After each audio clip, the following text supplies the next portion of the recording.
अच्छा, हमारे पास क्वेश्चन आता है in how many ways it can be arranged. आगे कोई भी आपके पास वर्ड आ जाता है, हम ले लेते हैं कोई भी नाम ले लेते हैं या कोई भी चीज़ ले लेते हैं। जैसे कि हम ले लेते हैं,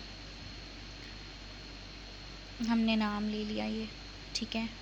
अब हमने देखा है इस नाम में कितने लेटर्स हैं। इस नाम में है 6 लेटर्स, 6।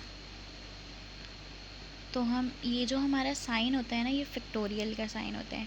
इसका मतलब होता है कि आपका जो भी नंबर है, अगर हम इसको सिंपल वे में करते हैं तो ये है 6 multiply by 5 multiply by 4 multiply by 3 multiply by 2 multiply by 1 is equals to, जित हम इसको मल्टीप्लाई करते जाएंगे और जो भी आंसर आएगा हम उसको यहाँ पर लिख देंगे, बिल्कुल ऐसे। 6 multiply by 5 multiply by 4 multiply by 3 multiply by 2 multiply by 1, 720।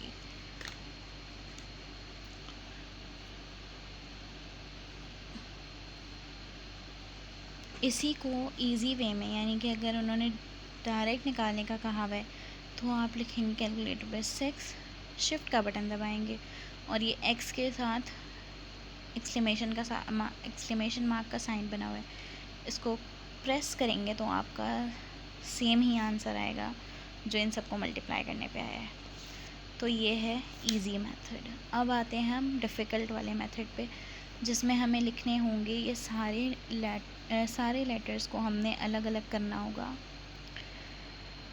और उसको, ये था नॉन रिपीटेड वे, ये है रिपीटेड वे, ठीक है। अब हमने लिखा, ये एक बार है, हमने लिखा 1 फैक्टोरियल, ये भी एक बार है, ये भी एक बार है, ये भी एक बार है, ये भी एक बार है और ये भी एक ही बार है।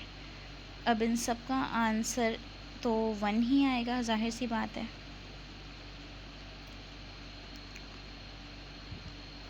तो हमने क्या किया, हमने लिखा 6 factorial divided by 1 multiply by 1 multiply by 1 multiply by 1 multiply by 1, कितनी दफ़ा हो गया, 1 2 3 4 5 मल्टीप्लाई बाय 1, तो ये हो गया 6 फैक्टोरियल का आंसर आ रहा था 720 डिवाइडेड बाय 1 से करेंगे इसको डिवाइड हम, तो 720 1 720 ही, मतलब सिंपली आंसर है इसका। मैं क्या कैलकुलेटर उठा रही हूँ, यानी कि अगर आप लोग कैलकुलेटर में करके भी देख लें तो ये है आपका 720 वेज से इसको चेंज किया जा सकता है।